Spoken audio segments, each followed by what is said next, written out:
Nous nous retrouvons, très chers téléspectateurs de Lumière du Monde Télévision, comme promis pour la deuxième partie de nos échanges autour de la thématique qui vous avait été proposée la semaine dernière. Il s'agissait bien entendu des temps de la fin. Notre invité est le même, le pasteur Laurent Bouchy. Avec lui, nous échangerons 26 minutes sur la deuxième partie de cet échange. Votre émission Éclairage, nous le rappelons à toutes fins utiles, est désormais votre plateau qui vous permet d'échanger autour de la parole de Dieu et de faire justement un gros plan sur l'actualité de notre vie, que ce soit en termes naturels, de notre environnement restreint, ou sur un plan large, ou par rapport à tout ce qui se passe dans le monde, mais surtout à la lumière de la parole de Dieu. Nous parlons des temps de la fin et nous revenons pour la deuxième partie. Pasteur Laurent Bouchy, shalom. Shalom Roland. Très content de vous retrouver pour cette deuxième partie. Plaisir partagé. La première partie a été vraiment appréciée et je pense que moi j'ai été fortement édifié. Nous parlons donc des temps de la fin et dans cette deuxième partie, nous allons plus nous accentuer sur les signes des temps de la fin. Alors la semaine dernière, vous nous présentiez les signes des temps de la fin qui ont été annoncés par le Seigneur Jésus-Christ. Et je pense que vous avez beaucoup fait mention de Matthieu chapitre 24. Tout à fait, oui. Un passage clé dans ce discours sur les temps de la fin avec ses disciples, justement après leur interrogation, quels seront les signes de ton retour et de la fin du monde? Matthieu chapitre 24 avec les parallèles dans Marc 13 et Luc 21. Nous avons également fait mention des personnes qui ne croient pas ou qui ne croyaient pas à l'avènement du Seigneur Jésus-Christ et à son retour prochain. Également, sur cette question, vous avez donné des éléments de réponse assez pertinents. C'est ça. Et il y a aussi ce texte de Pierre, c'est dans la deuxième lettre qu'il nous laisse au chapitre 3, versets 3 et 4, qui nous dit précisément que dans les derniers jours, viendront des moqueurs qui diront « Mais alors, où est la promesse de sa venue, puisque depuis le commencement de la création, tout est resté pareil ?» Et justement, c'est un signe de la fin des temps, que les moqueurs se multiplieront à ce sujet, puisque Pierre dit que ça deviendra dans les derniers jours. Alors là, maintenant, je voudrais que nous parlions spécifiquement des temps de la fin. Comment nous pouvons discerner que les prophéties annoncées pour les temps de la fin sont en train de s'accomplir? Alors, il y a des choses qui nous permettent de le discerner sans rentrer dans l'arbitraire. C'est justement le fait que Jésus a tenu à nous donner des signes. Et ces signes, on les a nommés, on les a cités, rappelés la dernière fois, quand Jésus parle dans Matthieu chapitre 24 des guerres et des bruits de guerre, c'est-à-dire des menaces de guerre. Malheureusement, c'est l'actualité. Il est question de famine, de tremblements de terre, d'épidémies, de la progression du mal, puisque Jésus dit que l'amour du plus grand nombre se refroidira, mais également de persécution. Le prophète Daniel dit, c'est dans son chapitre 12, ça c'est déjà dans l'Ancien Testament, à propos des temps de la fin, la connaissance augmentera, c'est encore un signe de la fin des temps. D'accord. Alors justement, parlons des signes qui ont été mentionnés en Matthieu chapitre 24, on nous parle de bruit de guerre et de guerre. C'est vrai qu'aujourd'hui, nous connaissons un peu partout, sur toutes les parties de la terre, qu'il y a des guerres, il y a des bruits de guerre. Mais ceci n'est pas nouveau, puisque nous savons qu'il y a eu la Première Guerre mondiale, tout à fait. Il y a eu la Deuxième Guerre mondiale, qui a été encore plus dévastatrice que la première, et celle que nous sommes en train de voir aujourd'hui. On nous a même parlé des bombes de Nagasaki et d'Hiroshima. C'était plus grave que ce que nous connaissons aujourd'hui. Sur quelle base pouvons-nous donc confirmer que ces bruits de guerre que nous annonçons, que nous entendons, sont en train d'annoncer les temps de la fin? Alors déjà, puisque ceux de 1940, ceux de la Première Guerre mondiale, auraient dit à leur temps que c'était le temps de la fin, ceux de la Deuxième Guerre mondiale également, mais il y a bien longtemps, jusqu'à aujourd'hui, nous sommes en 2025, c'est vrai, il y a des bruits de guerre, mais qu'est-ce qui certifie que ces bruits de guerre annoncent effectivement les temps de la fin? Plus de 100 ans déjà par rapport à la fin de la Première Guerre mondiale, qui a été dévastatrice et meurtrière, plus de 10 millions de morts. Bien sûr. Et la Deuxième Guerre mondiale, idem, avec des morts non seulement militaires, mais aussi civiles. Il y a eu l'Holocauste des Juifs. Et puis, comme vous l'avez rappelé fort justement, ces bombes nucléaires qui sont tombées sur les villes d'Hiroshima, de Nagasaki, tuant indifféremment les hommes, les femmes, les enfants.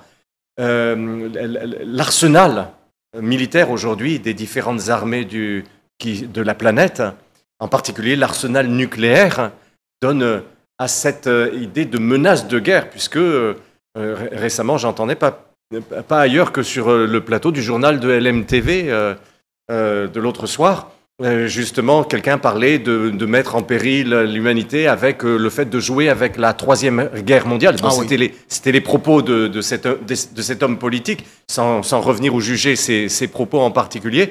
Il est vrai que l'arsenal nucléaire fait que, malheureusement, entre les mains des différentes nations, il y a de quoi faire sauter la planète plus d'une fois.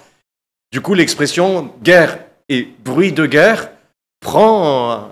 avec cette actualité-là, comment dirais-je, une intensité particulière. Alors, donc, vous l'avez dit, hein, tout cela prend une intensité particulière. Est-ce que nous pouvons dire aujourd'hui, dans les temps de la fin au XXIe siècle, là où nous sommes, qu'il y a certains artisans qui travaillent pour l'accomplissement des prophéties ou des signes des temps de la fin annoncés par le Seigneur? Clairement, l'Église du Seigneur, en effet, travaille pour l'accomplissement des signes positifs de la fin des temps, quand le Seigneur nous dit que la bonne nouvelle sera prêchée à toutes les nations et qu'alors viendra la fin. D'autres le font, malheureusement, d'une manière bien plus triste et négative, justement ajoutant désordre et souffrance à notre monde, puisqu'il est aussi question des persécutions. On vous livrera à la persécution. Ces gens accomplissent sans le savoir les prédictions de notre Seigneur, qui vont entraîner d'ailleurs leur fin aussi, comme la fin du monde. On parle de l'antéchrist et de l'antichrist. Quelle est la différence entre ces deux mots? Alors, antéchrist signifie plus précisément avant Christ, parce qu'effectivement, il est présenté comme celui qui doit venir avant Christ. Dans 2 Thessaloniciens, chapitre 2, il nous est dit que le jour du Seigneur ne viendra pas avant l'apparition de l'antichrist. Même maintenant, l'antichrist, c'est le terme biblique qui est utilisé à proprement parler par Jean. Nous, on le met un petit peu dans la bouche de Paul et d'autres encore, mais c'est Jean qui utilise le terme antichrist. Il dit qu'il doit venir un antichrist et que déjà plusieurs antichrists sur la terre. Antichrist, maintenant, signifie l'adversaire de Christ. Antichrist. Paul utilise plutôt l'expression l'homme du péché, le fils de la perdition. Et puis, comme on l'a dit lors de notre autre émission, la Bible, dans le livre de l'Apocalypse, utilise l'expression la bête. D'accord. Donc, lequel des deux est déjà présent dans notre société actuellement? Est-ce que c'est l'antéchrist qu'on a ou c'est l'antichrist au XXIe siècle? Roland, je vais vous dire, je ne sais pas. Par contre, Jean disait déjà au 1er siècle qu'il y a plusieurs antichrists déjà sur la terre. Donc, il y en a encore aujourd'hui. Maintenant, l'antichrist final, je ne saurais vous dire s'il est déjà sur la terre ou pas. Nous voyons, comme vous l'avez dit, hein, avec la menace nucléaire, nous parlons donc de la puissance militaire des différents blocs, ici que ce soit le bloc occidental ou oriental, peu importe, la puissance militaire qui est en train de s'élever. Est-ce que nous pouvons dire que nous assistons là au dernier jour de notre humanité? Alors, à propos justement de ces guerres et de ces menaces de guerre, Jésus dit que nous en entendrons parler des guerres et des menaces de guerre, mais ce ne sera pas encore la fin. Donc il y a des signes plus pointus, plus immédiats par rapport au retour de Jésus. Alors il est question de la persécution, mais même là vous pourriez me redire, Roland, comme tout à l'heure, mais n'a-t-on pas parlé de la persécution déjà pour la première Église et du temps de l'Empire romain, etc. Oui, sauf que cette persécution prend aujourd'hui une ampleur une ampleur inédite, qui n'a jamais été connue dans toute l'histoire de l'Église. Parlons donc de persécution. Nous voyons aujourd'hui de plus en plus dans certains pays les chrétiens qui sont exposés à un certain nombre de persécutions. Que recommande la parole de Dieu pour ces personnes-là aujourd'hui dans le monde persécuté? Oui, et c'est vraiment précieux qu'on ait dans le cours de cette émission un mot pour nos frères et nos sœurs qui passent par là, parce que nous pouvons nous mettre à leur place et être solidaires vis-à-vis de toutes les détresses qu'ils subissent et de ces souffrances qu'ils passent, que parfois nous n'imaginons même pas, mais avec quel courage, quelle grâce ils traversent là. Bien, la parole de Dieu nous dit de nous armer de la pensée de souffrir. C'est-à-dire, nous ne devons pas être insouciants sur cette terre en pensant qu'elle sera un doux chemin, facile, baigné de lumière. Jésus nous a dit que nous aurons à souffrir beaucoup dans le monde. Les apôtres disaient la même chose. D'ailleurs, c'est par beaucoup de détresse qu'il nous faut entrer dans le royaume de Dieu. Et Pierre également nous dit « Armez-vous de la pensée de souffrir ». Je pense que cette préparation permet à nos frères et sœurs en particulier qui sont persécutés justement de rester fidèles, mais plus encore de compter sur le Seigneur qui a promis qu'il ne permettra pas que nous soyons tentés au-delà de nos forces. Ah, Dieu est fidèle et il est bon. Il soutiendra ses serviteurs. Et la Bible dit, c'est dans le livre du Deutéronome, qu'il viendra justement les secourir quand leur force sera épuisée. Ces chrétiens qui sont persécutés de partout dans le monde entier, doivent-ils prier pour la délivrance quand nous savons que ces événements ont été annoncés par le Christ?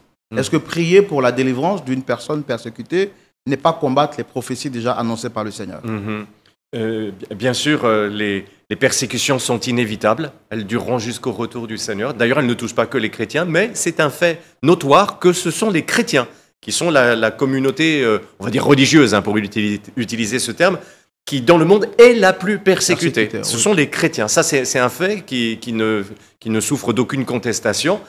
Qu'on demande que les chrétiens soient délivrés de la persécution est une prière tout à fait normale, tout à fait légitime, tout à fait biblique. La Bible nous encourage à prier pour que Dieu donne de la sagesse à nos dirigeants et qu'il leur donne aussi, on pourra ajouter un cœur, afin que nous puissions vivre notre foi dans la paix. C'est 1 Timothée chapitre 2, dans les premiers versets. Nous prions pour nos frères et sœurs qui passent par la persécution, certains sur le continent africain d'ailleurs. D'accord. L'un des signes de la fin, qui, comme vous l'avez dit en Matthieu chapitre 24, qu'il marquera donc effectivement la fin, ce serait donc l'évangile serait annoncé partout, alors viendra la fin à Dieu le Seigneur. Est-ce qu'aujourd'hui nous pouvons dire que l'évangile est vraiment annoncé un peu partout? Alors je pense qu'il y a encore du travail à faire. On n'est pas encore au chômage, ni moi en tant que prédicateur, ni vous en tant qu'animateur de la chaîne LMTV, car il y a des gens qui n'ont encore jamais entendu le nom de Jésus. Et c'est vrai que, comment dirais-je, les progrès technologiques, et en particulier les progrès des médias, ont fait qu'aujourd'hui, par les ondes, le message avance encore beaucoup plus vite. Et puis il y a aussi cette amplification du zèle missionnaire, plus seulement, je dirais aujourd'hui, des Européens ou des Américains, mais ça part de partout, vers partout. Il y a des missionnaires africains qui vont en Asie, il y a des Asiatiques qui vont en Amérique latine, il y a des gens d'Amérique latine qui viennent en Europe, enfin... il y a ce zèle qui monte, mais malgré cela, il y a des gens qui n'ont encore jamais entendu le nom de Jésus. Comment se fait-il qu'il y a encore des gens qui n'ont pas encore entendu parler du nom de Jésus? Est-ce parce que les missionnaires ne font pas assez, ne travaillent pas assez, ou c'est parce que l'évangile, tout simplement, n'est pas arrivé encore à ces personnes? Ou l'évangile est arrivé, mais ces personnes refusent de l'accepter?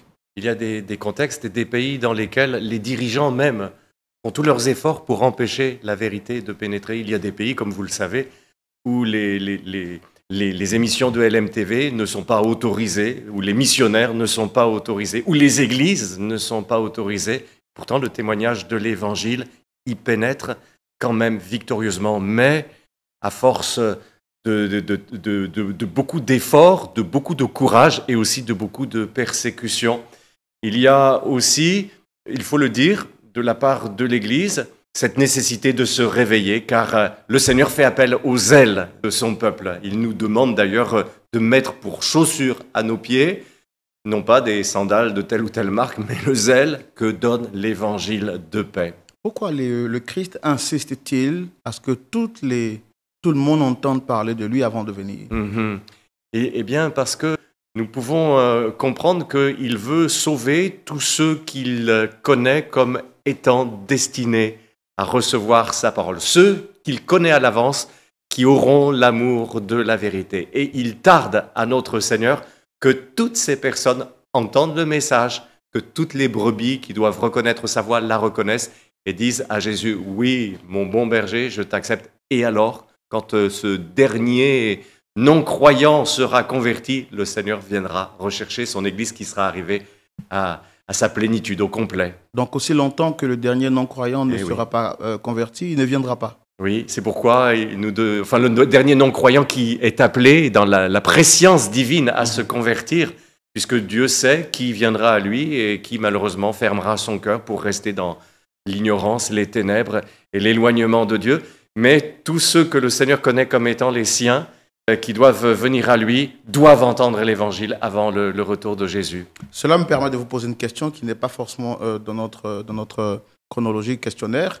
Je voudrais savoir, alors si le Christ connaît le nombre de personnes qui seraient sauvées, à quoi bon d'annoncer l'Évangile? Parce que de toutes les manières, il les connaît tous. Hein, vous avez raison, nous posons en tant qu'être humain bien des questions. Et comme notre intelligence est aussi limitée qu'elle l'est, nous n'arrivons pas à concilier des choses qui pourtant sont claires pour Dieu.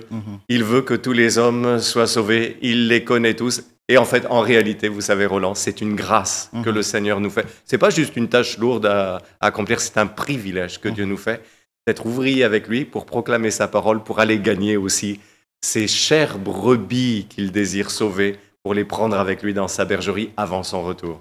J'ai envie de dire, comme vous l'avez dit dans notre première partie, quand je vous ai posé la question de savoir quelle devrait être la posture des chrétiens face aux prophéties annoncées par le Christ, vous avez répondu à la parole de Dieu qu'il fallait donc non seulement nous préserver, mais aussi hâter la venue du Seigneur. Donc, en d'autres mots, c'est dire que si je veux que le Seigneur vienne vite, je dois me précipiter pour parler de lui. Donc, plus je parle de lui, plus je précipite sa venue. Tout à fait. Jésus l'a dit clairement, hein, Matthieu 24, 14, la bonne nouvelle sera prêchée à toutes les nations, alors viendra la fin. Au travail pour prêcher la bonne nouvelle à toutes les nations. Donc, je pense que le message a été reçu 5 sur 5 par tous les missionnaires, par tous ceux qui regardent Lumière du Monde Télévision. Si nous voulons que le Christ vienne rapidement, nous devons nous précipiter pour annoncer la parole de Dieu et faire de toutes les nations des disciples. Pasteur, parlons à présent des signes prophétiques qui ont été annoncés par le Christ. Nous parlons présentement des catastrophes naturelles. En Matthieu chapitre 24, vous l'avez déjà signifié, hein, ce sont des choses qui ont été annoncées par le Christ qui devraient donc arriver. Ces catastrophes naturelles, nous voyons donc les tremblements de terre, les famines, la pandémie. Est-ce que ces choses vont encore augmenter de plus en plus? Certainement, elles vont augmenter. Elles ont d'ailleurs toujours existé au cours de l'histoire. Il y a toujours eu des famines, malheureusement. Il y a toujours eu des tremblements de terre. Il y a toujours eu des épidémies. Mais pour des raisons qui tiennent justement à la globalisation du monde et d'autres raisons encore, ces catastrophes sont appelées à se multiplier. Il y a aussi, mais ça c'est précisé par Luc qui ajoute ce point. C'est ce point du tableau hein, par rapport à la description de Matthieu.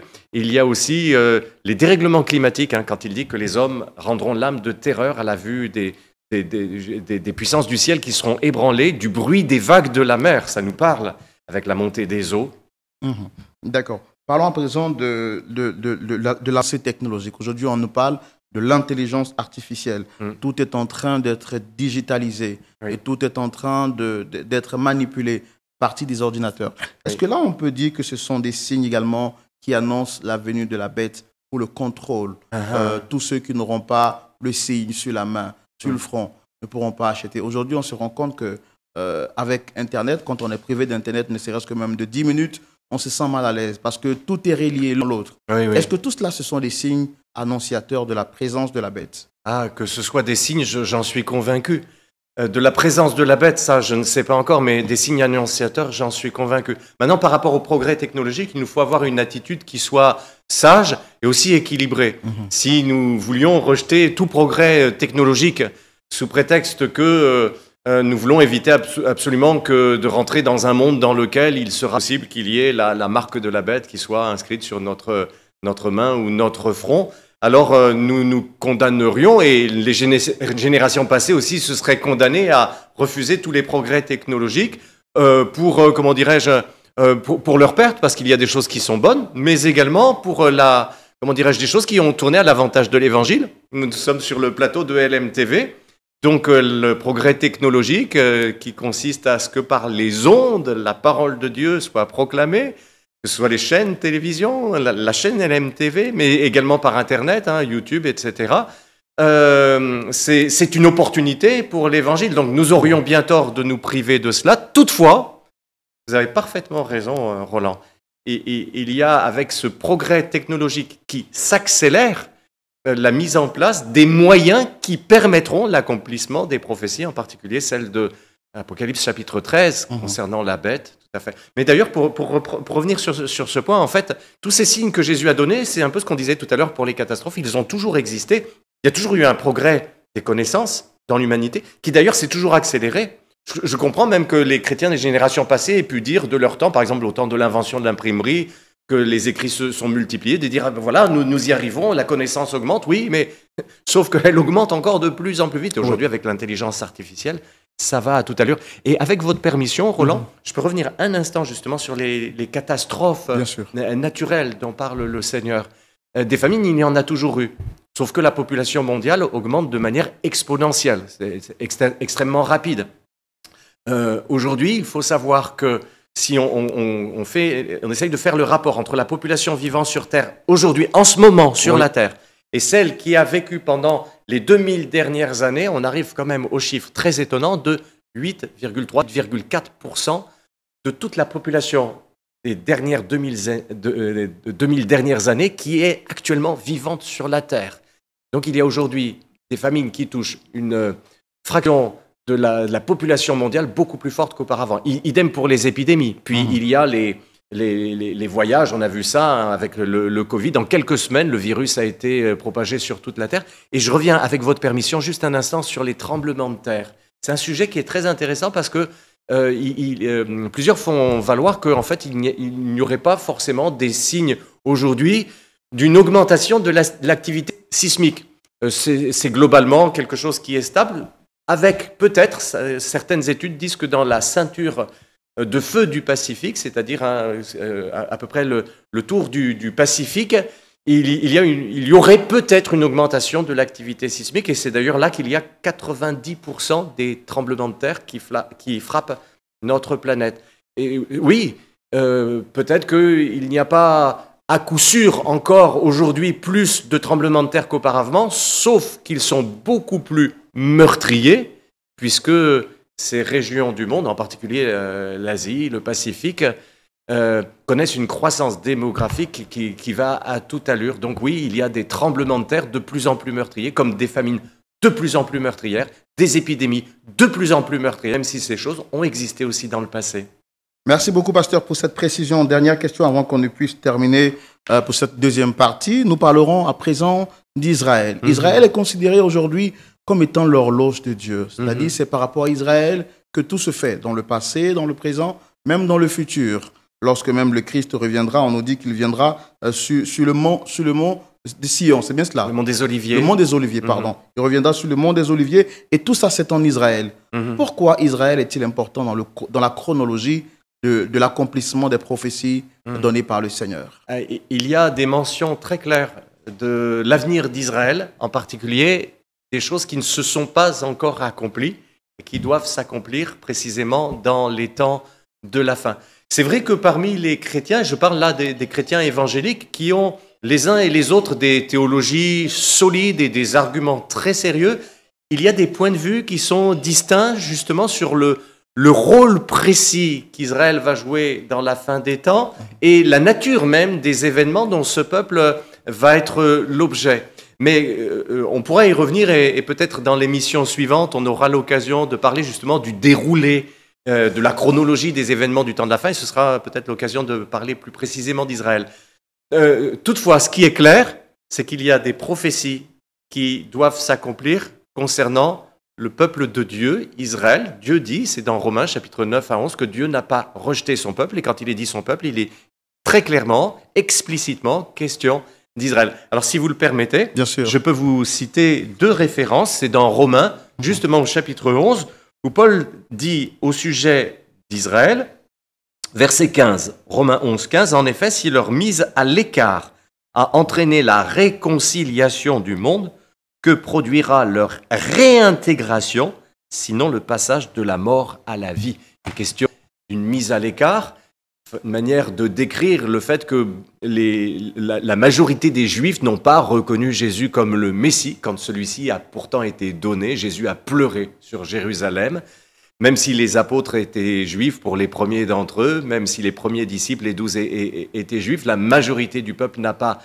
reçu Jésus. C'est pourquoi ils ont en quelque sorte, en tant que nation, été mis à l'écart au titre de peuple de Dieu, ce qui a permis à ce qu'aujourd'hui nous vivions cette ère dans laquelle le peuple de Dieu est l'Église composée d'hommes et de femmes de toutes nations. Mais il est question, non pas juste de leur mise à l'écart, mais Roland, vous l'avez entendu comme moi, il est question aussi de leur réintégration. Oui. Donc même si nous ne savons pas exactement, je sais qu'il y a plusieurs écoles d'interprétation, quelle forme prendra cette réintégration, nous croyons que la parole de Dieu s'accomplira. Puis, je cite aussi les versets 23 et 24, toujours dans Romains 11. Quant aux Israélites, s'ils ne persistent pas dans leur incrédulité, ça c'est la base, hein. Les Juifs, comme tous les autres hommes, seront sauvés sur la base de la foi, et clairement de la foi en Jésus-Christ. Donc il est dit, s'ils ne persistent pas dans leur incrédulité, qui est le cas majoritaire des Juifs aujourd'hui, ils seront greffés, c'est-à-dire remis sur l'arbre représentant, symbolisant le peuple de Dieu.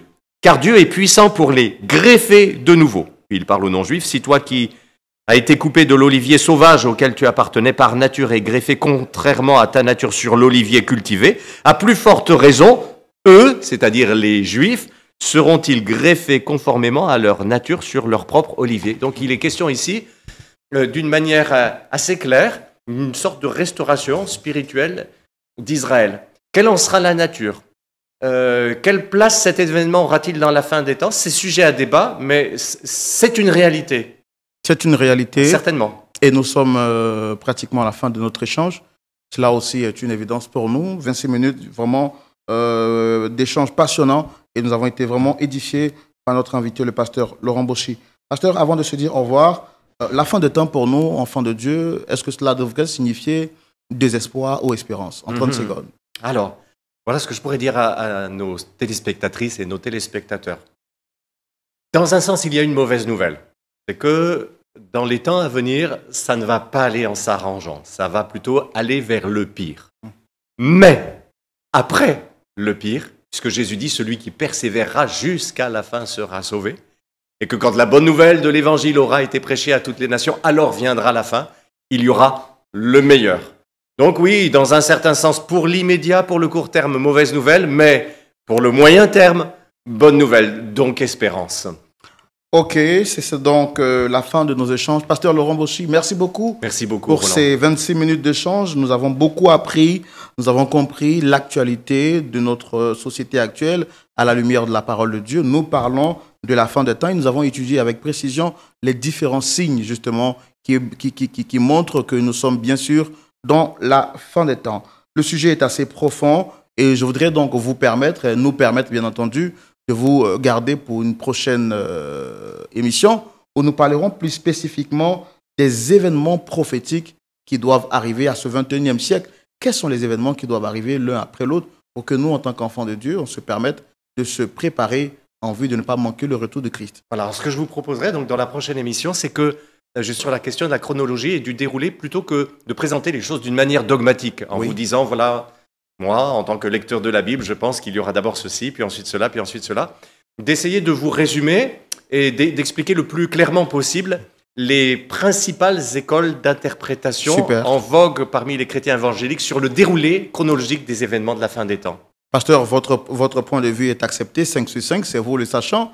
Mon rôle, c'est de poser des questions que les téléspectateurs comprennent. Alors, si vous estimez qu'il serait mieux que nous partions dans ce sens pour que nous soyons éclairés à la lumière de la parole de Dieu, je vous dis merci et puis on se donne rendez-vous la semaine prochaine. Avec grand plaisir. Merci très chers téléspectateurs et téléspectatrices de Lumière du Monde Télévision. Rendez-vous est pris donc la semaine prochaine à la même heure pour débattre pour échanger autour de cette thématique, la fin des temps. Que Dieu vous garde et qu'il vous protège. Shalom chez vous.